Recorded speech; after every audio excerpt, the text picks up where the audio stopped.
All right, everybody. Good morning and welcome to IGTV. This is with us, as I was explaining to you, Maura Huvia from RSA, the Security Division of EMC. All right, and this is the Fraud Research Labs over in Israel. And Maura, you're going to be talking about white hats versus black hats. The arms race continues. Right. Go. And this is really one of my favorite subjects, Joe. Yeah, I tell you, the way you've outlined this is absolutely incredible. But go ahead. I think everybody's going to be at bated breath for this one. Thanks. Okay. So, as I mentioned in my zero-day exploit segment, everybody's talking about both the industry and, researchers, how they talk about an arms race because, both black hats and white hats are vying for technological supremacy. Everybody wants to have the cutting edge in technical terms. So this week I'm just going to go into some, several technical advances that our researchers have seen that black hats have implemented in their botnets to protect them from researchers, from law enforcement, and even from competing botmasters. So let me just put this into some perspective. So RSA and the industry at large, we talk about raising the cost of business for cyber criminals because, it costs money to launch an attack, a Trojan attack in any way.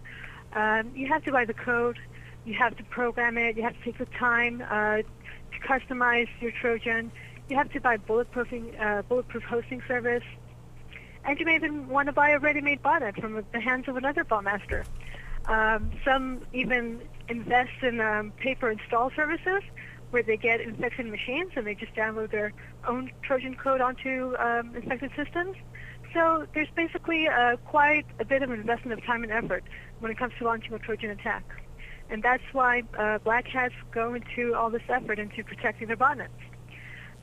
So let's just look into what exactly they do. And these are varying techniques that we have seen either, first implemented over the past 8 months or have seen for the very first time being adopted by black hats. Okay. Yeah, so the first advance we've seen is the wide adoption of anti-virtual machine mechanisms. So as you may or may not know, Joe, researchers run a Trojan on a virtual machine. Basically, that means in a virtual environment, and that's because we want to protect our own systems, our own networks. We don't want a Trojan to actually get on our network or to get on a real system, and that's basically a very safe way to research a Trojan, right, on a virtual machine. Yep. So what black hats have done, they've implemented a series of tests that detect whether they are running on a virtual machine or not. And if the Trojan sees that it's running on a virtual machine, it will stop running, and that's it. No more research, except that, of course, we have techniques to bypass that.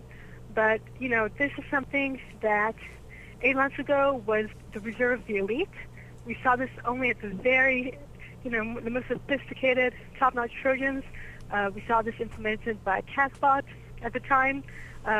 More recent Trojans that have implemented anti-virtual machine mechanisms have been Shylock, Citadel.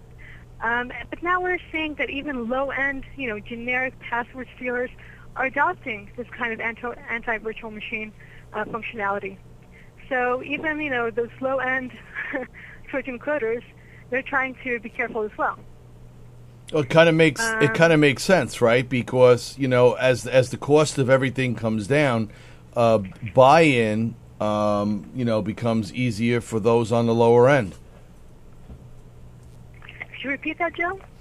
As the cost for everything comes down, then buy-in, people, in order to people to buy in, it becomes easier for them to to get into these things.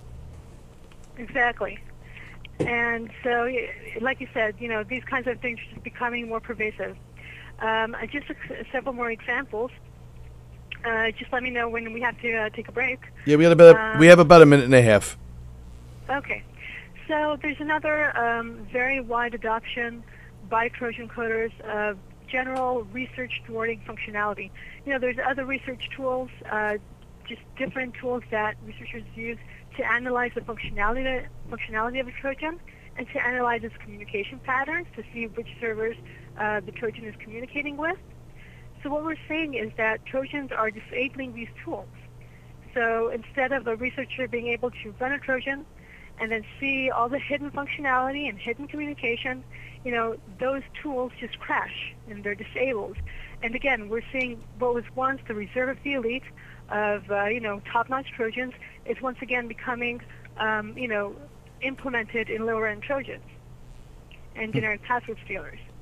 All right. Well, why don't we take a break here?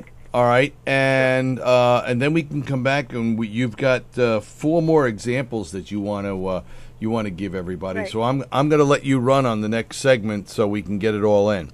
All right.